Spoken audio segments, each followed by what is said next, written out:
Bonjour, bon après-midi ou bonsoir à tous et bienvenue dans le podcast de La Niche Aventure. Je suis Claire et je suis ravie de vous retrouver pour un tout nouvel épisode du podcast. Dans la vie, je suis éducatrice comportementaliste canin et créatrice de contenu sur internet et ma mission, c'est d'aider un maximum de monde à comprendre son chien. Toutes les 2 semaines, je vous partage mes conversations avec des personnes passionnées autour des divers sujets du monde canin. Mes invités viennent raconter à mon micro les expériences et aventures qu'ils ont vécues avec leurs chiens, leurs réussites, leurs plus beaux moments, mais aussi leurs difficultés et les leçons qu'ils en ont tirées. Avant de lancer cet épisode, je vous invite, si ce n'est pas déjà fait, à vous abonner, à laisser 5 étoiles et un commentaire sympa sur l'émission dans votre appli de podcast préféré. Ça m'aidera beaucoup à faire connaître mon travail au plus grand nombre. Pour encore plus de découvertes, de conseils et d'inspiration, je vous invite aussi à vous abonner à ma newsletter en barre d'infos de cet épisode. Et je suis ravie de vous partager aujourd'hui ma conversation avec Mathilde Geoffroy. Mathilde est éducatrice canin et coach business. Dans cette discussion, elle nous raconte son parcours avec ses 2 chiens, mais surtout son parcours dans l'entrepreneuriat. De sa formation d'éducateur canin au Canada, aux produits qu'elle a développés pour aider ses collègues à monter une entreprise qui fonctionne, le tout en passant par ses nombreux questionnements, Mathilde nous délivre de précieux conseils et ressources en matière d'organisation et de vision business pour son entreprise canine. Alors que vous soyez déjà humain d'un chien ou que vous vous apprêtiez à le devenir, cet épisode est pour vous. Mais je ne vous en dis pas plus et je vous invite tout de suite à rejoindre ma conversation avec Mathilde. Et salut Mathilde. Salut. Tu vas bien ? Ça va très bien et toi ? Ça va bien, je te remercie. Merci beaucoup d'avoir accepté mon invitation. Je suis ravie de t'accueillir sur La Niche pour ce nouvel épisode. Avec plaisir, merci à toi pour l'invitation, c'est chouette. Ouais, c'est trop cool. On va commencer par les présentations. Yes. Qui es-tu Mathilde ? Alors je suis Mathilde, je suis éducatrice canin à Toulouse et aussi coach business pour les éducateurs canins. Donc, mon entreprise d'éducation canine, elle s'appelle EcoCanin et la deuxième partie de mon activité, ça s'appelle Pobbies. Trop cool. Donc aujourd'hui, on va parler de tout ton parcours et puis spécifiquement de cette nouvelle activité que tu lances tout juste. Avant ça, est-ce que tu peux nous parler de tes chiens ? Je crois que tu en as plusieurs. Oui, j'ai 2 chiens. Alors, en premier, on a Laika, qui est une husky qui a maintenant 8 ans. Et en deuxième, on a Pop-Up, qui est un croisé border collie, qui a 3 ans. Donc, Laika, elle est arrivée en premier quand j'habitais à la montagne. On avait un super espace, un super cadre. J'avais des horaires super cool. Donc, tout était aligné pour avoir un chien, c'était parfait. Et c'est elle qui m'a donné envie d'être éducatrice canin, puisqu'avoir un husky, des fois, on a des surprises. Donc, il a fallu que je me forme un petit peu.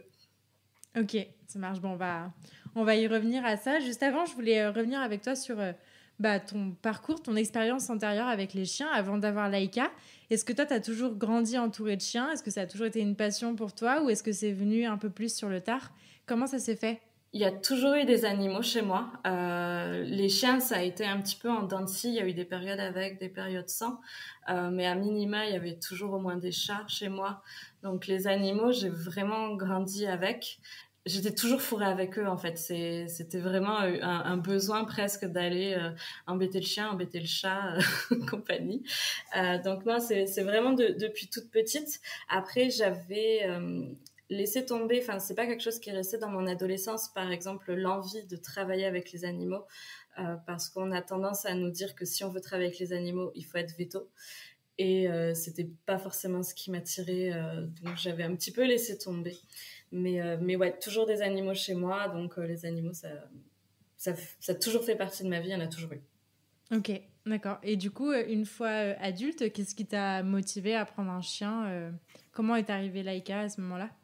En fait, il y a plusieurs raisons qui peuvent motiver l'adoption d'un chien.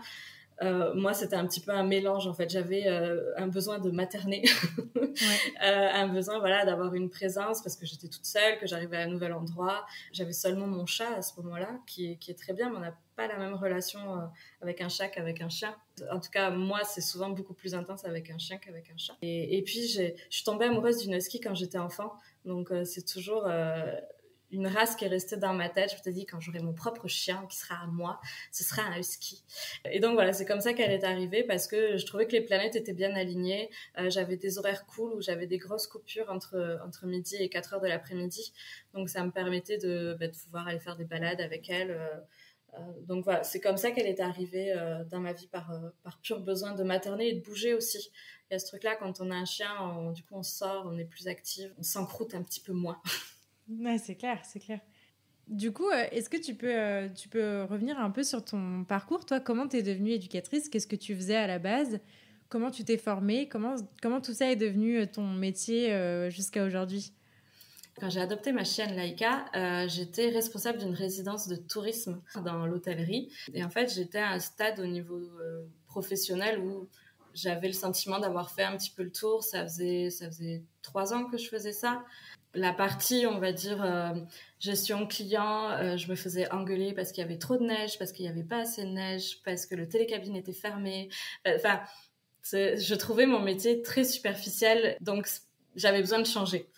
Il s'est avéré que Laïka était dans ma vie, que j'avais commencé à beaucoup me renseigner sur le comportement canin parce que j'en avais besoin, tout simplement parce que j'ai pas trouvé d'éduc pour m'accompagner. J'avais trouvé une personne et puis dès que c'est devenu un peu au-delà de ses compétences à elle, son premier conseil ça a été sinon il y a le collier électrique. Et du coup, j'ai fait c'est pas grave, je vais essayer de trouver par moi-même. C'est forcément à côté des éducateurs canins au fin fond de la montagne. Donc voilà, donc j'ai commencé à me former, les livres, les vidéos YouTube, etc. Et je me suis dit, en fait, j'adore ça. J'adore faire ça, ça m'intéresse vachement. Et donc du coup, je me suis dit, mais en fait, je peux tout à fait travailler avec les animaux. C'est juste... c'était une idée que j'avais besoin de déconstruire, de me dire, en fait, il y a des métiers qui existent qui sont avec les animaux et qui sont pas vétos, où t'es pas obligé de faire des années d'études et passer ton temps principalement à leur faire des piqûres, des trucs qu'ils aiment pas. Parce qu'il y avait ce truc-là Ouais, aussi, je voulais pas ça, être la personne que le chien évite. Donc j'ai commencé par sécuriser un petit peu le tout avec une formation d'assistante véto. Je me suis dit, au pire, si éducatrice canin, ça marche pas, j'aurai quand même un métier dans le milieu des animaux qui me plaira plus que ce que je fais en ce moment, donc à savoir l'hôtellerie. Donc j'ai commencé par faire ça. Et ensuite, je me suis dit, go, il y a une super formation au Québec de Jacinthe Bouchard.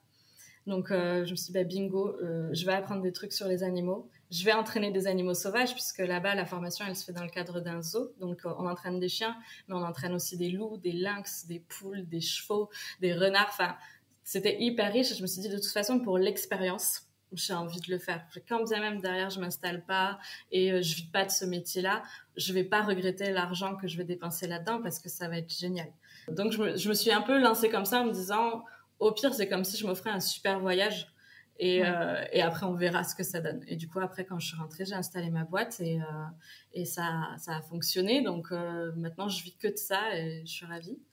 Mais voilà, c'est comme ça que j'y suis allée un peu prudemment, tu vois. J'ai fait étape par étape.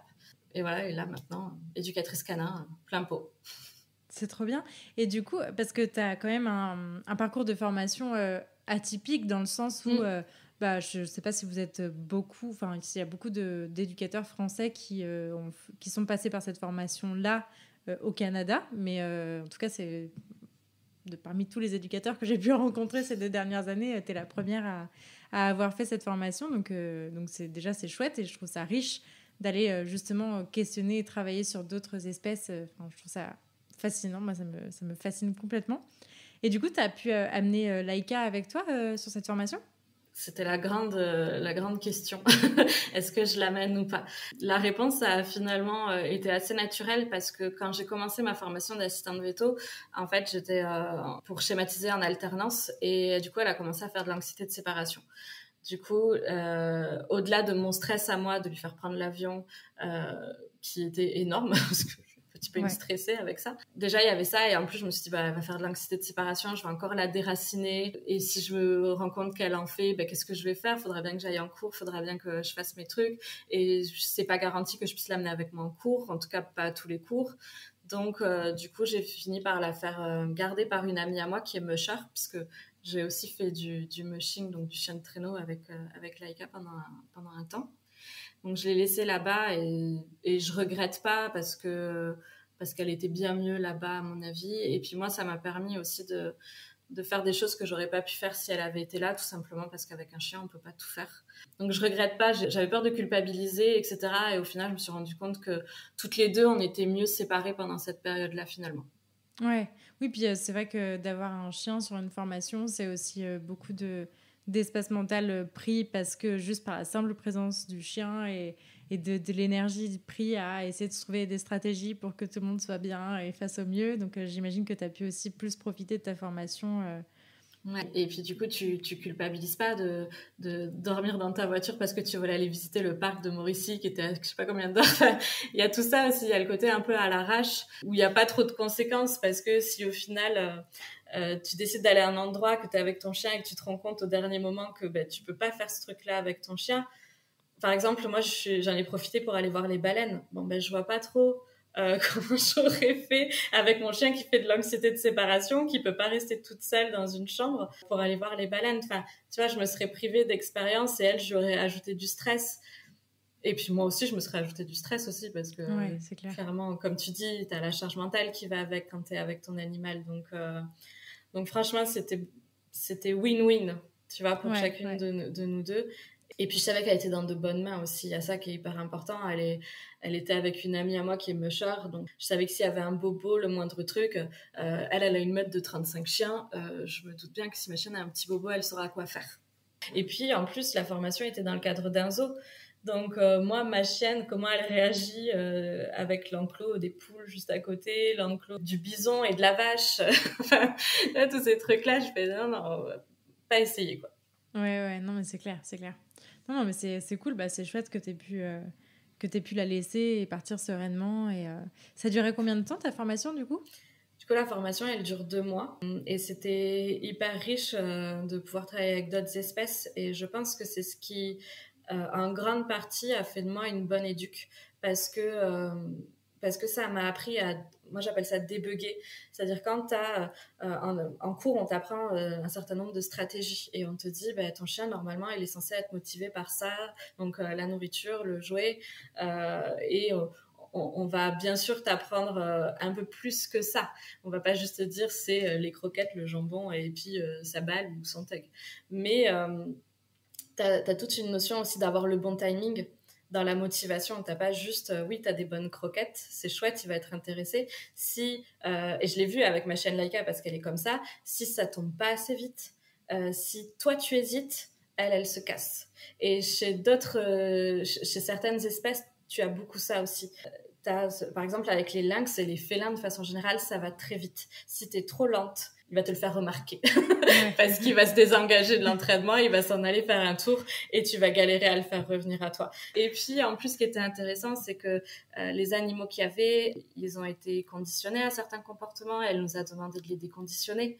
Donc ça aussi, c'est super intéressant quand tu as un renard parce qu'il y a X sessions d'élèves qui est passé avant toi, qui lui a appris à venir coller ses fesses contre le grillage, sauf qu'il a tellement appris que maintenant il refuse de bouger et que donc tu ne peux plus rien lui apprendre d'autre parce que lui, il vient chercher sa récompense comme ça. Nous, c'est maintenant trouve le moyen de le faire bouger, ce renard. Et quand toi, après, tu tombes sur un chien, et je prends un cas un peu extrême parce que forcément, tu n'es pas obligé d'aller jusque-là, mais un chien qui a eu des conditions de maltraitance, tout ça, c'est très riche à dire, ok, visiblement, lui, il est bloqué parce qu'il a appris telle chose. Comment je fais pour le sortir de ce schéma-là, quoi. Donc, c'était vraiment une formation très riche. T'entraînes pas la même chose et t'entraînes pas de la même façon un chien qui est bien sympa parce que quand même c'est des animaux qui vivent avec nous et ils sont pas débiles, ils voient bien que ce que tu veux ça se passe par là-bas ou qu'ils ont l'habitude qu'à ce moment-là tu leur demandes telle chose.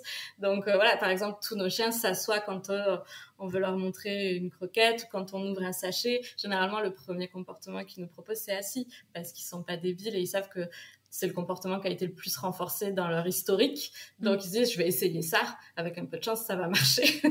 Donc, du coup, nous, on a travaillé avec d'autres animaux qui n'ont pas cette envie de faire plaisir à l'humain. Et c'était ça qui était vraiment très intéressant. Entre autres, parce qu'il y avait beaucoup de choses intéressantes. Ah, c'est cool. Et franchement, je trouve ça fascinant. Donc, c'est chouette. Bravo. Bravo à toi d'avoir eu le courage de faire ça. C'est chouette. Merci beaucoup. Donc, du coup, ça fait combien de temps que tu es installée là en tant qu'éduc Du coup, je suis installée depuis 2017, donc je laisse faire le calcul. 5 ans. Ouais, je suis. Donc, bien sûr, j'ai continué les formations, j'en ai fait plein d'autres avec d'autres personnes, mais la formation dont on parlait là de Jason Bouchard, elle est très chouette parce qu'elle pose les fondations. Et du coup, ouais, j'imagine qu'en plus, sur 2 mois, ça veut dire que ça va être hyper intensif comme rythme. J'imagine que tu es vraiment plongée dedans. Ouais, t'es en immersion parce que moi, je dormais sur place. Par exemple, pendant la session, elle nous a confié à chacun une poule. On avait une poule attitrée et il fallait qu'on leur apprenne 3 comportements pendant la période de formation. Et ben, du coup, quand tu as fini tes cours, tu vas chercher ta poule. Tu vas chercher ta poule et tu lui entraînes à picorer son dé uniquement quand il y a le chiffre 5, à passer dans un cerceau. Enfin, les petits trucs que j'avais prévu de lui apprendre. Et c'est pareil, on avait d'autres animaux comme ça auxquels on avait accès, même en dehors des horaires de formation. Donc c'était intensif, d'autant plus que moi j'ai voulu que ce le soit, dans le sens où j'allais vraiment chercher ma poule tous les soirs. On a eu des chiens aussi pendant quelques semaines de la SPA de là-bas, ça s'appelle la SPCA. Donc c'est pareil, forcément il y a eu 3 chiens. Dans le lot il y avait une husky. Qui c'est qui a voulu prendre la responsabilité de la husky? C'est Bibi. Et ça c'est pareil, elle était morte de trouille des humains. Donc c'était du travail. En 3 semaines, j'ai pu passer elle panique quand elle me voit à 80 mètres à elle attend que je sois à 15 mètres pour paniquer. Enfin, tu vois, c'était très difficile. Il y avait un gros syndrome de privation, de manque de sociabilisation, etc. Donc ça, c'est par exemple, si je dois retenir un seul animal de toute cette expérience, c'est celle-ci parce que quand j'ai fini ma formation, j'en étais toujours qu'à 15 mètres, quoi. Et quand tu sais que un humain ne peut pas approcher un chien à moins de 15 mètres sans qu'elle se mette à paniquer, tu te dis qu'il y a peu de chances qu'elle soit adoptée. Ouais. Donc, c'est vraiment une histoire qui m'a touchée parce que je suis partie de là, la chienne, c'était pas réglé. Donc, tu as un petit peu un sentiment d'échec, même si on a beaucoup progressé. Et sauf que j'avais remarqué qu'elle était intéressée par les autres chiens. Alors, on ne pouvait pas les mettre en contact parce que c'est 3 chiens dont on ne connaissait rien. Donc, on ne pouvait pas se permettre de juste voir s'ils s'entendaient. Et puis, là, on verra bien.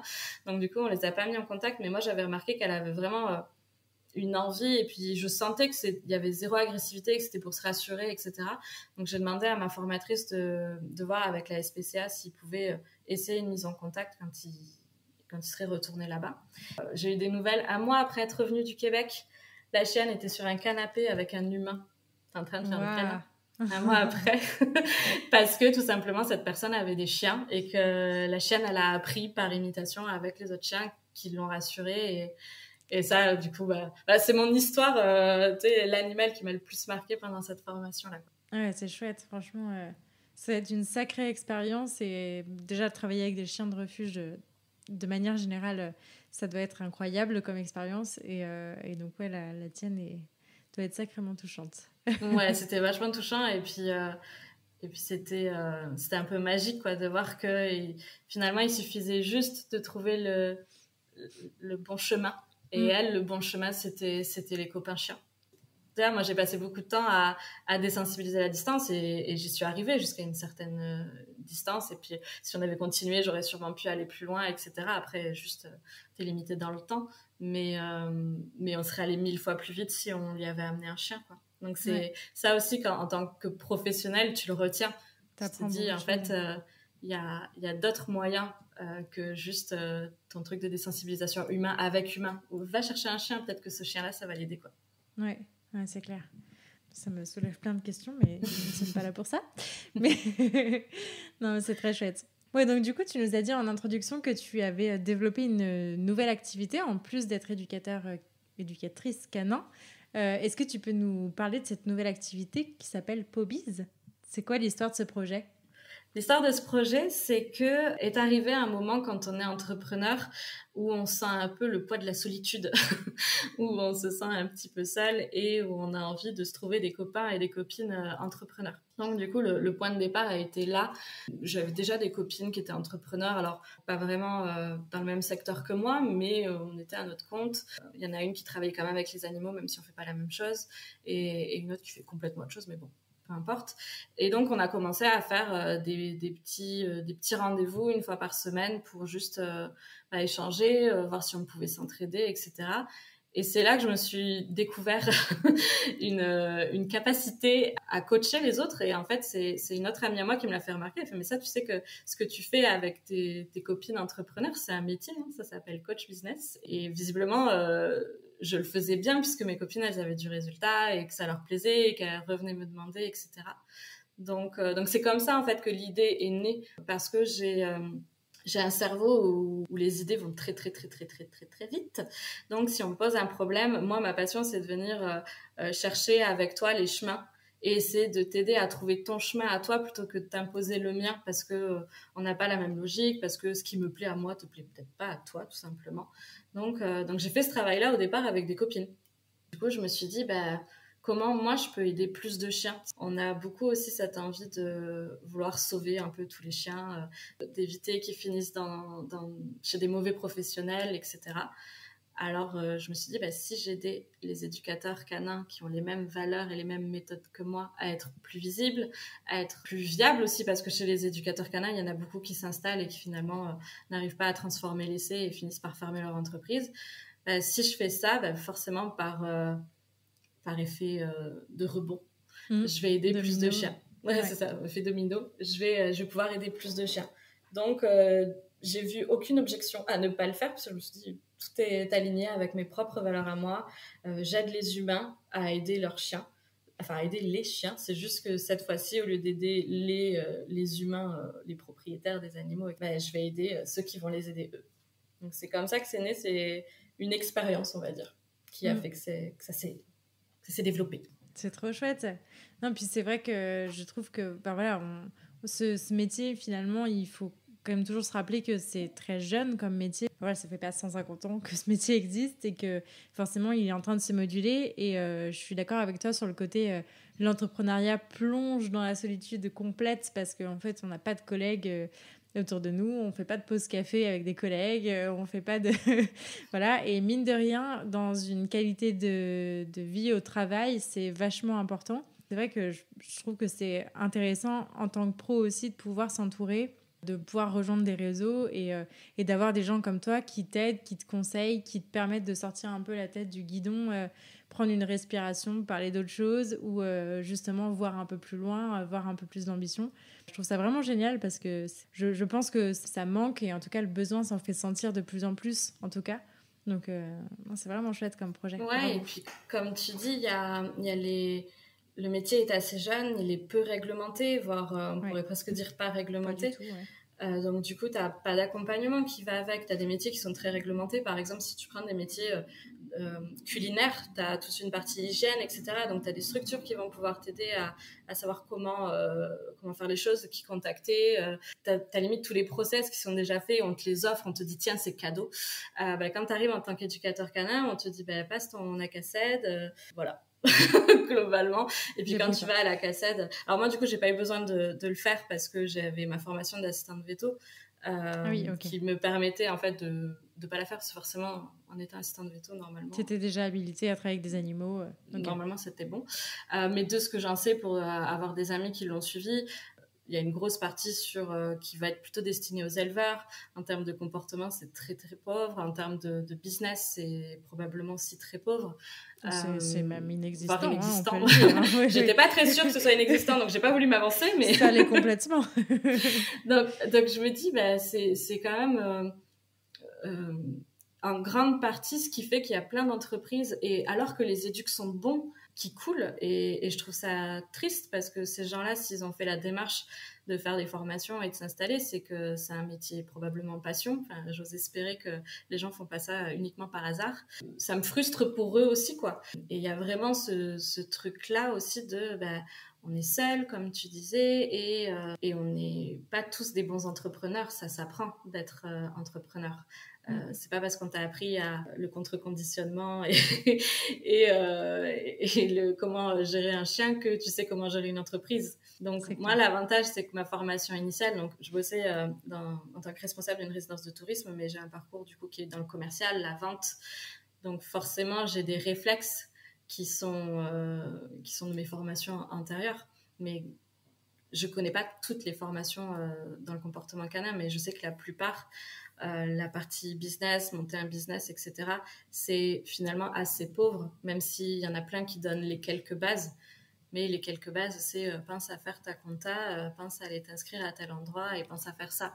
C'est pas si je pense qu'il y a plein de gens qui vont pas forcément savoir de quoi je parle, si je parle de client idéal, si je parle de positionnement marketing, si je parle de business model. Oui, les mots vous les connaissez peut-être et ça vous parle vaguement parce qu'ils sont pas complètement en dehors de notre vocabulaire, mais n'empêche qu'on nous apprend pas à se nicher, par exemple. Ça, c'est un truc qui est super important. Si on parle à tout le monde, on parle à personne. Si tu te niches quelque part, en général, ça marche mieux. Mais ça, c'est des petits... Ça veut pas dire que tout le monde doit le faire. C'est-à-dire que si toi, il y a un truc qui te plaît particulièrement dans, je sais pas, l'éducation canine, si c'est les activités sportives, si c'est le medical training, si c'est les problèmes de comportement X, Y, bah, tu peux décider de ne faire que ça. Et c'est OK, t'es pas obligé de tout proposer à tes clients parce que tous tes collègues de la région proposent tout. C'est pas vrai. Si tu te spécialises dans quelque chose, tu vas devenir la référence de ce truc-là. Ouais, je suis assez d'accord. Et puis je trouve que réfléchir comme ça permet aussi de créer des complémentarités entre les gens. Et enfin voilà, moi je suis hyper contente que ça commence à arriver à Lyon, enfin sur mon secteur en tout cas, qu'il puisse y avoir voilà, des éducateurs qui sont spécialisés en anxiété de séparation, qui soient spécialisés en autre chose. C'est super chouette parce que ça permet aussi de se dire que ok, bah, si là je me sens pas compétente, je me sens pas à l'aise pour X ou Y raison, ou en tout cas ça correspondrait beaucoup plus à une autre personne de prendre en charge, bah, on peut complètement se renvoyer la balle. Et je trouve ça tellement rassurant, tellement agréable de savoir que ça existe. C'est primordial et je trouve que c'est en ça aussi que le métier devrait évoluer. Et je pense commence à évoluer un petit peu parce que voilà, le comportement canin, on est en train de se rendre compte que c'est une énorme boîte à outils et qu'on ne peut pas tout maîtriser, c'est impossible. Il y a forcément un domaine de prédilection qu'on va préférer et sur lequel on serait mieux en tout cas. Ouais, tu seras plus à l'aise. Moi, j'ai des collègues qui sont éducatrices canins et qui sont juste pas à l'aise avec les chiens qui ont pu déjà mordre un humain parce qu'elles se sentent pas en sécurité et c'est OK. Et puis en plus, ça te donne l'impression de pas être seule parce que tu as une collègue ou un collègue qui est spécialisé dans tel truc. Donc, si tu le sens pas, et moi, j'ai envie d'aller un peu plus loin, si juste le client, tu le sens pas. Parce que tu penses qu'il ne correspond pas à ton client idéal et avec les gens avec qui tu as envie de travailler, bah, tu sais que tu peux le rediriger à quelqu'un qui a quand même les bonnes méthodes. Moi, ça m'est déjà arrivé. Il y a des clients avec qui j'ai arrêté de travailler parce que c'était pas productif. On n'avait pas les mêmes valeurs. C'est bête de s'acharner alors que c'est bénéfique pour personne. Ouais, je l'ai redirigé à quelqu'un d'autre qui est toujours avec des méthodes qui sont cool pour le chien, mais qui sait mieux gérer ses personnalités que moi. Moi, il y a un truc, par exemple, qu'on m'a dit, c'est pas grave tant que tu sais pas. Une fois que tu sais, t'es censé un peu adapter. T'es censé réagir en fonction parce que tu sais. Donc moi, j'en veux jamais à mes clients. On n'a pas à en vouloir à nos clients de quoi que ce soit de toute façon, mais je vais pas en vouloir à des clients qui me disent du coup, j'ai mis un collier électrique ou du coup, on m'a dit de faire ça et j'ai fait ça, etc. Parce qu'ils savent pas. Et quand on sait pas, moi, j'y connais rien en voiture. Ben, si le garagiste il me dit il faut faire ça et que il fallait pas, ben, moi, je vais juste te dire, on m'a dit de le faire, je l'ai fait et j'y connais rien. Donc, voilà. Et j'ai déjà des clients qui, avec toute la bonne volonté et la bienveillance du monde, m'a dit on nous a parlé du collier électrique, est-ce que vous pensez que c'est bien? Et vraiment, ils ont juste pas réfléchi plus loin. On leur a dit que c'était bien. Ils ont dit bon, ben, on va demander. Mais une fois qu'on t'a expliqué, qu'on a essayé de trouver c'était quoi la ficelle qu'il fallait tirer chez toi pour que ça allume la lumière et que malgré ça, il se passe rien et que du coup, t'es un peu dans un rapport de force. Moi, j'aime pas être dans les rapports de force avec les animaux. J'aime pas plus avec les humains non plus, quoi. Donc, quand ça matche pas, faut aussi savoir rediriger à quelqu'un. Donc, c'est cool que dans ton secteur géographique, tu saches qui est à l'aise avec quelle personnalité, parce qu'en dehors des problèmes des chiens, t'as les personnalités des clients. Et en vrai, notre premier métier... 90% de notre travail, hein. C'est ça, c'est le chien. Toi, tu sais faire. Toi, tu sais le faire. Il faut que tu apprennes à ton client à le faire. C'est ça, le truc. Donc, ouais, en dehors des spécificités, des problématiques des chiens, t'as la spécificité de la personnalité du client ou de ce que lui, il veut, qui fait que peut-être ça ne matche pas avec toi. Et il faut se dire que c'est OK que ça ne matche pas avec toi. Et c'est pas parce que tu viens de te lancer ou parce que tu as peur de ne pas avoir assez d'argent ou je ne sais pas quelle autre raison qu'il faut te priver de refuser des clients. Je sais que j'ai préféré refuser le client auquel je pense que j'ai en tête, parce que tout simplement, il sera pas content à la fin, de toute façon. Oui. Donc, il va me faire une mauvaise pub. Potentiellement, ça va finir sur Google ou sur Instagram ou sur je ne sais où. Je préfère trier parce que de toute façon, lui, il va pas être content. Peu importe ce que j'aurais fait. Donc, autant m'en séparer. Non, c'est clair. Et bien, tu soulèves un point qui est important, c'est l'éthique professionnelle qu'on se met en place, ou en tout cas qu'on essaye de respecter au quotidien. Et je trouve ça important de se poser ces questions-là. Moi, typiquement, je suis en plein cheminement là-dedans en ce moment. Voilà, ça y est, je me suis lancée, je suis très contente. Mais j'ai besoin aussi maintenant de réfléchir à tout ça, de comment j'y vais, qu'est-ce qui est prioritaire ou pas. Quand est-ce que je redirige? Est-ce que je redirige systématiquement dès que je me sens en PLS ou pas? Enfin, voilà, c'est un peu toutes ces questions-là. Et je trouve que c'est important de prendre le temps de cheminer tout ça parce que c'est propre à chacun. De toute façon, c'est propre à sa personnalité, à qui on est, etc., à nos valeurs. Et puis à où t'en es dans ta formation aussi, parce que quand tu débutes, moi je sais que j'étais pas spécialement à l'aise avec l'anxiété de séparation au début parce que les protocoles que j'avais étaient pas adaptés en fait tout simplement ou me correspondaient pas, parce que t'as ça aussi, ce que t'as appris à l'école c'est peut-être vrai, mais peut-être que toi t'aimes pas travailler de cette façon-là. Donc t'as le droit d'essayer d'aller voir chez d'autres éducateurs, chez d'autres pros comment ils font, et voir pour au final faire ta propre petite tambouille et travailler de la façon qui te correspond. Ouais, je suis tout à fait d'accord. Donc ouais, t'as toutes ces questions-là mais c'est très bien que tu te les poses maintenant, parce que souvent en fait on se lance et on prend tout, on amasse parce qu'on veut, que ça lance quoi, on veut que ça marche, on veut bosser. Donc la moindre personne qui te dit ah salut, tu dis oui, tu ne sais pas encore oui, pourquoi. Oui viens. Viens, je suis d'accord, je sais pas ce que c'est ton problème, mais viens. Donc c'est chouette de déjà avoir cette réflexion dès le départ, parce que ça va t'éviter ces trucs-là que moi j'ai fait au début. Moi au début, je prenais tout le monde, soyons clairs. Et en fait, du coup, tu perds ce truc-là de rester aligné avec tes valeurs et avec les personnes avec qui tu as envie de travailler et qui vont faire de toi une bonne éduque. Parce que moi, je reste persuadée si ça matche pas avec ton client, ça va se répercuter sur la qualité des conseils que tu vas donner, sur en gros sur le travail que tu fais avec le chien, parce que juste ça va pas matcher avec la personne, donc tu vas avoir du mal. C'est hyper chouette de s'en intéresser dès maintenant. Ça t'évitera ces expériences-là.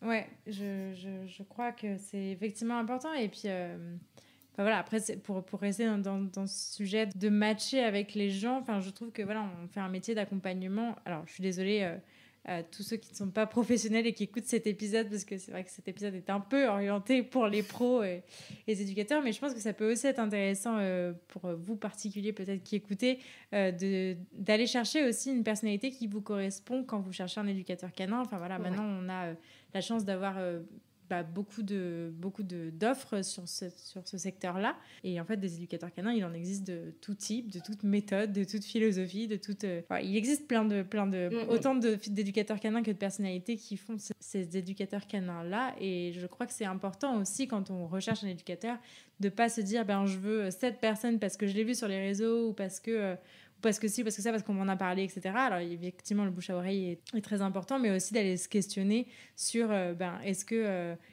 ça passe, en fait. Juste, est-ce que quand je l'ai au téléphone, on s'entend bien ou pas du tout? Est-ce qu'on se comprend pas? Enfin, voilà, je sais que ça peut aussi vite arriver. Mais moi-même, ça m'est arrivé en cherchant d'autres professionnels du monde animalier, des ostéos, des vétos, où je me dis, mais...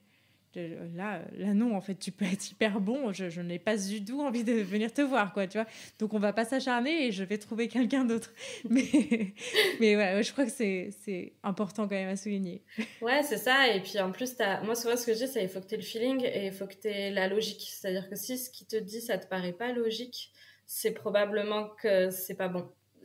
Parce que l'éducation canine, le comportement canin, nos animaux, ils sont logiques. Donc, si ce qu'on t'explique, ça ne l'est pas pour toi, soit la personne elle a pas su t'expliquer et du coup ça veut dire qu'elle te correspond pas, parce que c'est possible que ce soit juste une histoire c'est pas les méthodes qui posent problème, mais juste la communication, comment c'est transmis. Donc, mais n'empêche que ça veut dire que ça te correspond pas, parce que si on n'arrive pas à t'expliquer, c'est ballot, il faut quand même que tu saches ce que tu es en train de faire et pourquoi tu le fais. Donc dans ces cas-là, change d'éduc, et si c'est pas logique, c'est peut-être que les méthodes sont pas bonnes, tout simplement. Et du coup, va-t'en aussi, va trouver quelqu'un d'autre. Et pour les particuliers, ça passe aussi par se fier à son feeling quand on choisit des copains pour aller balader. Moi, je sais que dans mon secteur, en tout cas, il y a beaucoup de groupes Facebook de balades, etc. Le feeling entre les chiens, déjà, il faut le vérifier, parce que tous les chiens ne sont pas bons à balader avec tous les chiens. Et puis avec les humains, c'est pareil. Il y a des humains, peut-être que ça ne matche pas, faut peut-être que tu arrêtes d'aller balader avec lui. Et c'est pas grave. Et tout va bien. Donc ouais, avec les pros, c'est important. Mais moi, je suis très instinctive. Et je trouve que c'est important de s'écouter. Si tu le sens pas, n'y va pas, trouve autre chose, c'est pas grave. Il y en a plein. Et comme tu dis, il y a plein d'éducateurs canins maintenant. Ça pullule un petit peu partout, dans toutes les villes, etc. Après, et si tu trouves pas dans ton secteur parce que tu habites au fin fond de je ne sais où, il y a toujours il y a de très bons éducs qui sont en visio maintenant, ça se fait beaucoup et c'est très très bien. Donc go quoi. Si tu trouves pas dans ton secteur parce que il y a que des gens Michel qui n'ont pas fait de formation depuis 84, bon ben il y a d'autres solutions. C'est clair. Du coup, pour revenir un petit peu à toi, est-ce que tu peux nous parler un peu de quelles solutions tu proposes aujourd'hui aux éducateurs canins pour booster leur business et comment tu vois la suite? Très bonne question. Alors, du coup, en gros, pour schématiser, moi, j'ai envie de donner aux éducateurs canins les raccourcis, les aider sur tout ce qui est autre que les connaissances sur le comportement canin, sur les méthodes, etc. Moi, je veux apporter de la tranquillité aux éducateurs canins parce que, comme on le disait tout à l'heure, on est seul. Donc, ça veut dire que si tu es seul, tu as toutes les casquettes. Et tu peux pas tout faire. C'est un peu malheureux à dire, mais si je dois dire une seule chose aux éducateurs et aux éducatrices qui m'écoutent, c'est tu pourras pas tout faire. C'est pas possible. De toute façon, tu pourras pas. Donc, lâche le truc, tu pourras pas tout faire. Donc, du coup, entre autres, ce que j'ai envie d'apporter, c'est les bons outils pour qu'au maximum, ça puisse être automatisé, que tu puisses lâcher une grande partie et que les choses soient faites un peu, même automatiquement, même quand c'est à toi de les faire. Donc, du coup, pour ça, j'ai créé un outil qui s'appelle l'Orga by Pobiz, qui est sur Notion, qui est un outil, un logiciel qui permet de faire pas mal tout, en fait. On peut à peu près tout faire avec. Oui, tout. À peu près. Il y a beaucoup de freelances qui l'utilisent pour s'organiser, des mères de famille, enfin voilà, c'est vraiment le truc. De toute façon, ça convient à tout le monde puisque de base, c'est une page blanche avec des blocs et du coup, tu t'amuses avec tes Lego à construire la page comme tu veux. Donc moi, j'ai créé un template, un modèle d'outils de gestion de son entreprise en éducation canine. Du coup, on va y retrouver une petite partie comptabilité parce qu'on est comptable quand on est entrepreneur.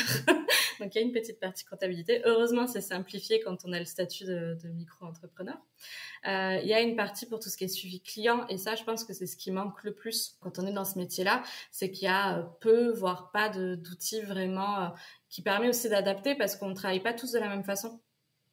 Il y a des personnes qui proposent des cours collectifs, d'autres en cours individuels.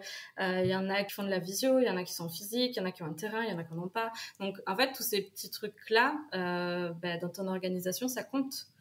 Donc, il te faut un outil qui puisse s'adapter. Et c'est ça le gros avantage avec Notion, c'est que moi, je te vends la base, les fondations.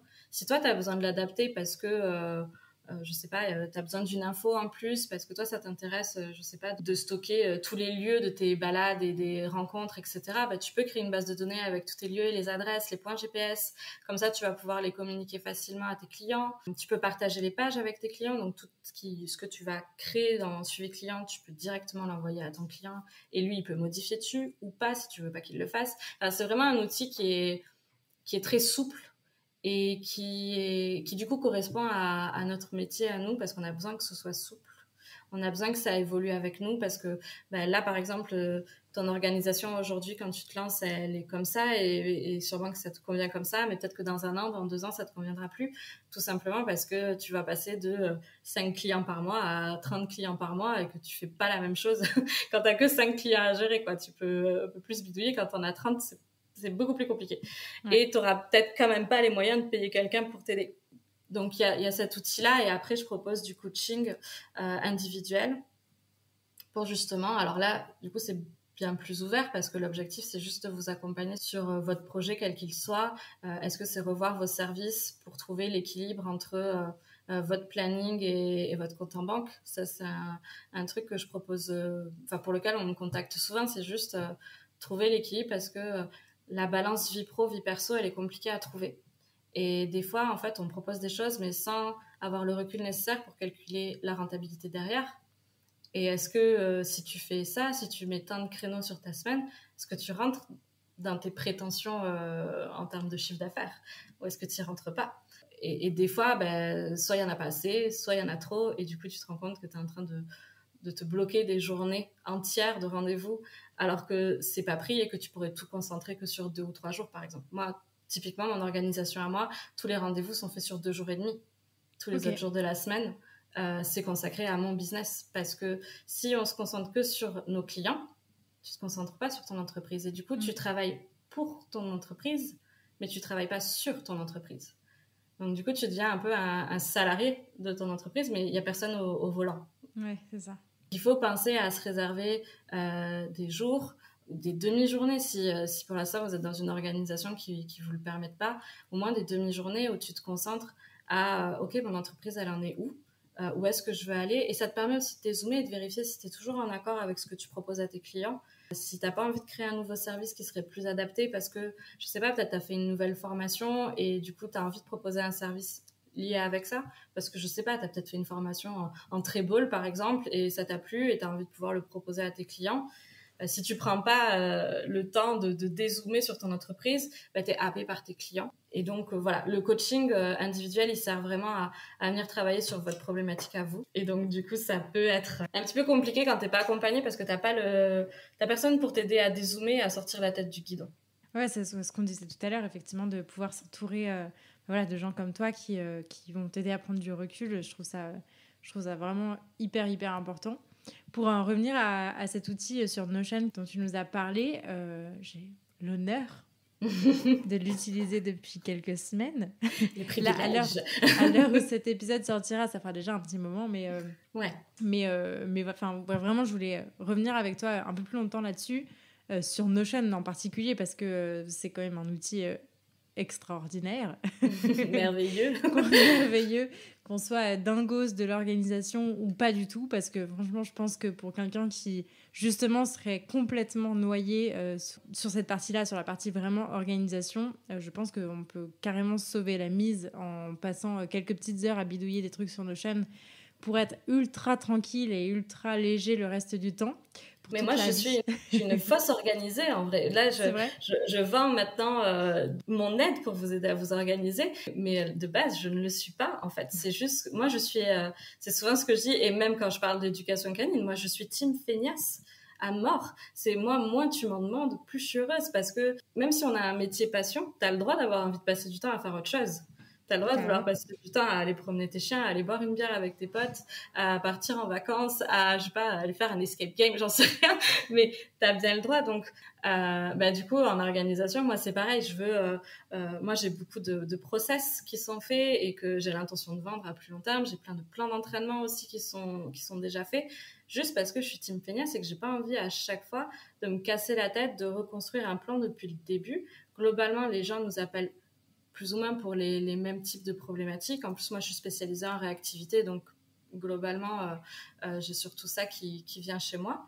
Et du coup, j'ai mes plans d'entraînement qui sont déjà prêts. J'ai plus qu'à les adapter un petit peu parce que peut-être que le déclencheur est pas exactement le même, peut-être que la motivation du chien est pas exactement la même. Enfin, voilà, peut-être l'environnement. Bien sûr, il y a toujours une part d'adaptation. Toujours 2-3 petits réglages, mais tu as ta base qui est faite. Du coup, avec l'outil Notion, c'est pareil. L'outil Notion, il existe. Moi, je te vends la base pour t'organiser. Parce que moi, j'ai pris le temps de le faire à un moment donné et ça prend du temps parce que comme Notion, c'est une page blanche, si tu prends pas le temps de te poser et te dire « Ok, je vais vider mon cerveau sur une page et penser à tout ce dont j'ai besoin », c'est hyper compliqué à faire au départ. Donc, je pense que quand tu achètes du coup ce template, tu es contente parce que tu as au moins la base. Alors, bien sûr qu'après, tu vas l'adapter parce qu'on n'est pas les mêmes personnes et qu'on vend peut-être pas exactement les mêmes choses. Donc, voilà. Mais globalement, t'as une structure sur quoi t'appuyer. Après, tu pourras le faire évoluer. Peut-être juste l'adapter ou le faire évoluer au fur et à mesure que ta boîte, elle évolue aussi. C'est clair. Donc, typiquement, moi, c'est complètement mon cas. Que je me suis approprié ton template qui est formidable. Et clairement, il me sert aujourd'hui pour toute mon entreprise et toutes mes différentes activités. Je ne me suis pas limitée qu'à l'éduc. Et donc voilà, donc en gros, ma page principale s'appelle La Niche Aventure et dedans, il y a plein d'onglets, dont la page éduc, mais dont la page podcast et dont la page autre chose. Clairement, j'ai toujours... Moi, à contrario, tu vois, j'aime beaucoup l'organisation. J'ai déjà passé beaucoup d'heures dans ma vie à m'organiser, à créer des trucs pour pouvoir gagner du temps après. Ça, c'est vraiment un truc qui m'est important. Et dans tous les boulots que j'ai pu faire, j'ai toujours travaillé comme ça. Et franchement, je pense que c'est la première fois où je découvre un outil qui permet de gagner autant de temps après, qui est autant satisfaisant à monter, parce que on monte pas que un template Notion, on est en train de monter son entreprise. Moi, c'est vraiment comme ça que je le vois. Je monte mon entreprise de manière visuelle dans Notion. Et voilà. Et après, le reste, c'est de la prestation de service que je vais donner à l'extérieur, mais tout mon travail, tout le temps passé sur mon entreprise et pas pour mon entreprise, ce que tu disais tout à l'heure, c'est du temps que je passe sur Notion à tout monter, à remplir des tableaux, à remplir mes prestations, mes plans d'entraînement, etc., etc. Je trouve cet outil vraiment génial, que ça soit effectivement pour l'entrepreneuriat, mais aussi pour le perso. Moi, je l'utilise aussi pour le perso. Je me suis fait une page perso et notamment pour Charlie, pour toute la gestion de mon chien. Tout est mis sur Notion parce que c'est beaucoup plus pratique en fait de savoir quand est-ce qu'il a été vermifugé la dernière fois, parce que c'est tout à fait la date que j'oublie.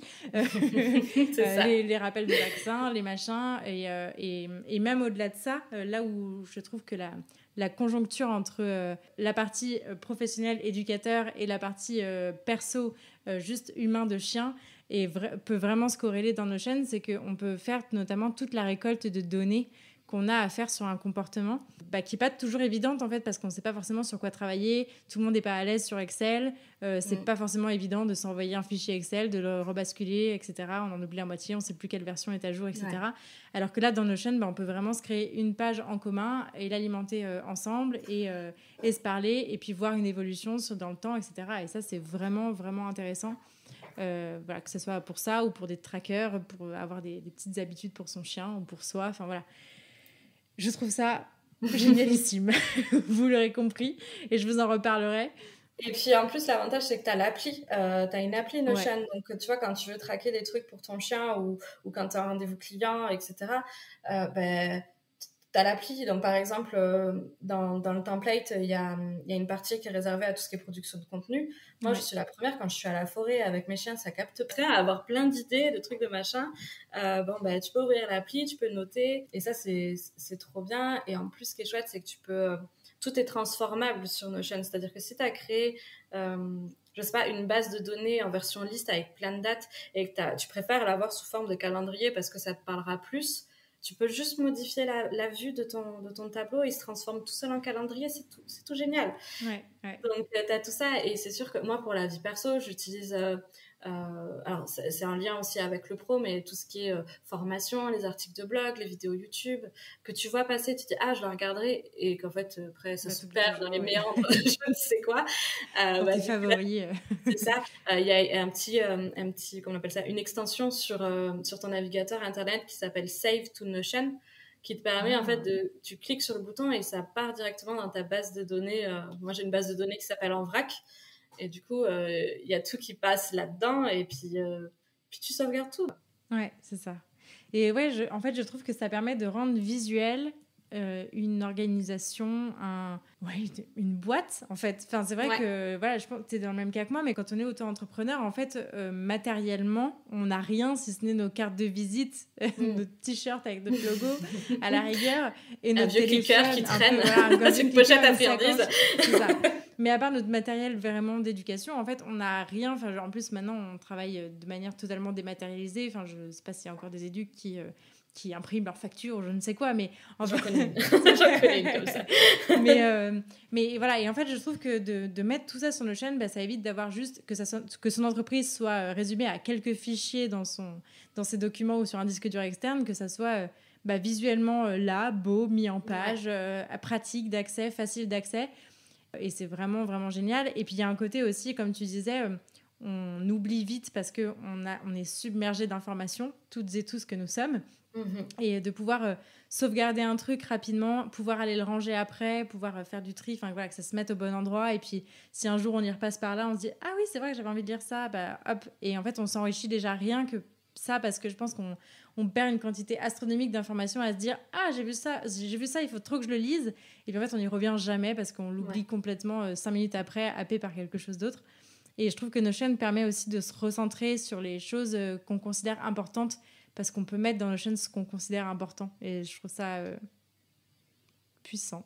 Ouais, c'est le mot, c'est le mot. Et puis ça permet aussi de, je sais pas si tu connais le concept de faire des mind maps, avec mon accent anglais. Oui, ouais. Je trouve comment ça s'appelle, des cartes mentales. Des cartes mentales, ouais. Parce qu'au final, le template que je vends, c'est qu'une version un peu vidée de ma propre organisation, finalement. Oui. Moi, j'ai ces tableaux de bord-là, j'ai tous ces trucs-là, ils existent dans mon propre espace Notion. Mais du coup, bah, quand tu construis ton espace Notion, au final, c'est ça dont tu as besoin, c'est de te dire, OK, en fait, j'ai besoin de construire mon entreprise. Et dans mon entreprise, ça comprend quoi? Et en fait, quand tu fais de la carte mentale, du coup, avec l'accent français, quand tu fais de la carte mentale, notre casquette d'entrepreneur, t'as quoi? T'as une partie gestion client, t'as une partie comptabilité, t'as une partie réseaux sociaux si tu t'occupes des réseaux sociaux. Et en fait, par exemple, si tu prends ta partie client, t'as une partie des plans d'entraînement, t'as une partie de suivi. Et tout ça, avec Notion, tu peux le construire. Et du coup, comme tu disais, c'est visuel. T'as tout sous les yeux, t'as tout au même endroit.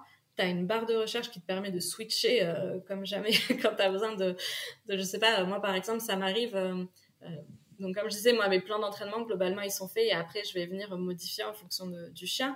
Bah, si je me dis tiens, j'ai parlé au client de travailler tel ordre, bah, j'ai une base de données avec tous les plans d'entraînement d'ordre, parce que du coup j'ai les plans d'entraînement pour la problématique et les plans d'entraînement de l'ordre à proprement parler, de la commande et du comportement que je cherche. Bah, j'ai plus qu'à aller mentionner la page sur la page de mon client et il va pouvoir accéder au plan d'entraînement et ça me prend 0,3 secondes.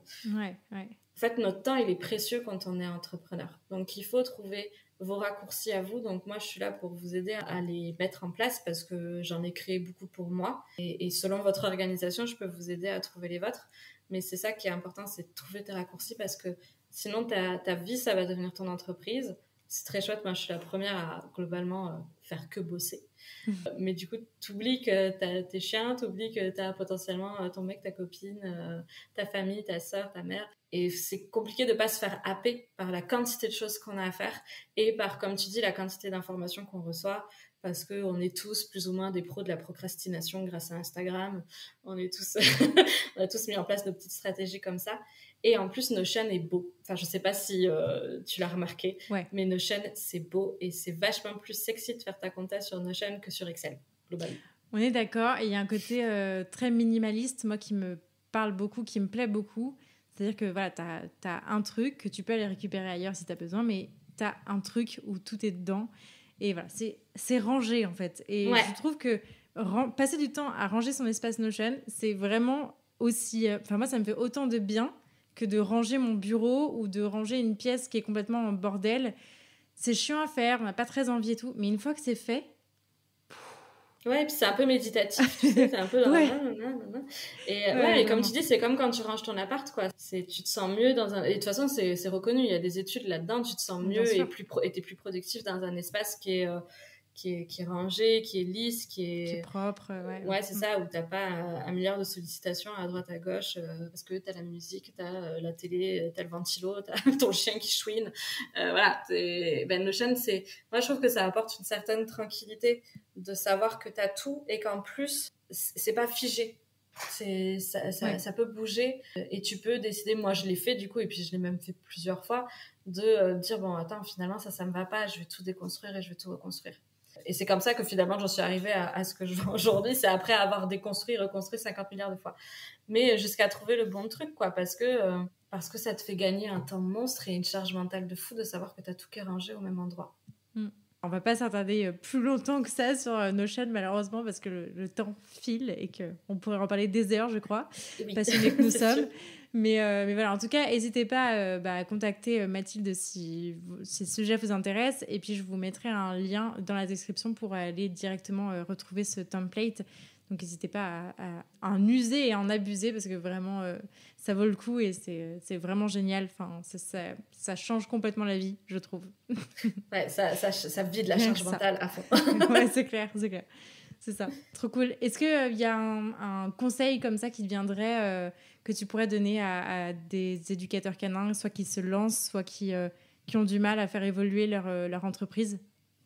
Ouais, moi, le meilleur conseil que je pense que je peux donner, c'est prendre du temps pour dézoomer son entreprise et regarder ce qui est important. Il y a une expérience, mais je crois que c'est le docteur Covey, qui fait une démonstration que vous avez peut-être déjà vue parce que ça tourne quand même pas mal sur les réseaux sociaux, où il remplit un genre de bocal en verre avec d'abord des gros cailloux et il demande est-ce que le bol est plein et bah oui, il est rempli de cailloux et puis ensuite il va venir verser du sable. Et du coup, bah, il dit, ah, bah alors est-ce que maintenant c'est plein? Et les gens vont dire oui, et puis après il va rajouter de l'eau, il va quand même réussir à rentrer de l'eau dedans, etc. Et est-ce que là c'est plein? Ouais, là c'est plein. Là on est sûr c'est plein. Et en fait, il fait le parallèle avec, en fait, en général, nous on remplit d'abord d'eau qui est en fait Instagram, les séries Netflix, tous ces petits trucs-là qui sont très futiles, on remplit d'abord avec ça. Ensuite, on met le sable, et le sable, c'est les sollicitations de clients, c'est les mails, c'est on va dire la gestion, le quotidien qui font qu'on a la tête dans le guidon. Et tes gros galets, en fait, c'est tes valeurs, c'est ce pourquoi tu fais ça. Et sauf que si tu remplis d'abord avec l'eau et le sable, bah, t'as vachement moins de place pour tes galets et tes gros cailloux.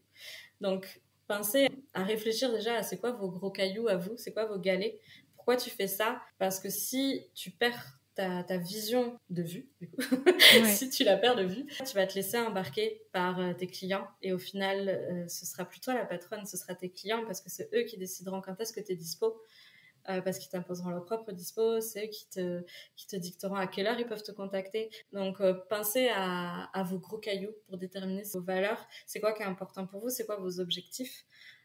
Et ensuite, on laissera le sable et l'eau rentrer. Mais d'abord, on se concentre sur ça. Ah, c'est chouette, c'est très intéressant. Merci pour toutes ces pistes de réflexion très, très riches.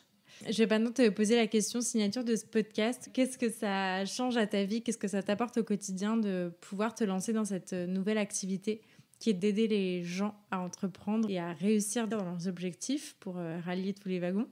Qu'est-ce que ça t'apporte au quotidien et qu'est-ce que ça a changé à ta vie de te lancer là-dedans? Ça apporte une certaine sérénité en fait pour moi parce que je pense qu'on a tous une zone de génie, un truc qui fait que t'es super doué à ça et qu'en fait tu t'étais pas rendu compte que t'avais cette capacité-là et que les autres l'avaient pas. Il y a des trucs comme ça qui, par exemple avec le comportement canin, j'avais ça aussi de me rendre compte que j'ai cette capacité-là à... Même si je suis vraiment pas une personne scientifique, par exemple, j'aime pas les analyses de données, les trucs comme ça. Moi, je suis ce qu'on appelle une vision friendly, c'est-à-dire que moi, j'aime voir le truc. Une fois que j'ai compris à peu près l'idée, j'aime pas aller dans le détail derrière. Des fois, t'es obligé de le faire, donc je le fais, mais j'aime pas aller dans le détail, c'est la partie qui m'intéresse le moins. Donc du coup, moi, ça m'apporte de la sérénité tout simplement parce que je me dis, ok, en fait, je peux apporter à quelqu'un quelque chose qui est plutôt facile pour moi et qui va vraiment beaucoup changer sa façon d'entreprendre. Je ne vais pas dire sa vie, on va abuser, mais en tout cas sa façon d'entreprendre. Et moi, je suis pour qu'on puisse avoir un métier passion et qui te rapporte de l'argent, qui fait que tu puisses mener à bien tes projets, qu'ils soient pro ou perso. C'est quelque chose qui me tient super à cœur d'aider les femmes, les hommes à faire un métier qui est super cool, qui est le métier d'éducateur canin, et pouvoir en vivre et pas avoir la tête toujours pleine de brouhaha. Je suis super contente et puis j'adore ce truc de venir dénouer dans le cerveau des autres. Je le fais aussi beaucoup avec mes clients en éducation canine, de venir voir dans sa tête comment ça fonctionne et venir tirer la bonne ficelle, faire taire celui qui veut qu'on procrastine, celui qui veut qu'on aille se faire le plus facile, celui qui veut venir le faire taire un petit peu. Donc ouais, non. Puis moi, je m'amuse beaucoup à faire ça. C'est une partie de mon métier que j'adore, c'est de pouvoir aider les autres. Donc là, je suis ravie. J'ai pas d'autre mot. T'as trouvé ton ikigai, quoi. Ouais, j'ai trouvé ça, ouais.